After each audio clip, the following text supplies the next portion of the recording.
Hey guys, today I'm going to tell you how to use split screen mode on vivo Y03T.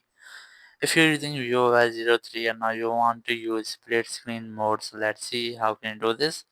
You just have to open any app which you want to use in your split screen.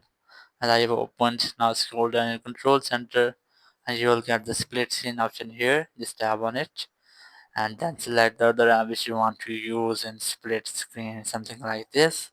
But there's the second way, so let's see how can we use that. You just have to go back, close all recent apps, then open your phone settings. Now scroll down and look for shortcuts and accessibility. Then select split screen here. You must have to enable the settings, which is swipe up with three fingers. Let's see how can we use this. You just have to open the app, then swipe up with your three fingers on the screen. So let's see how.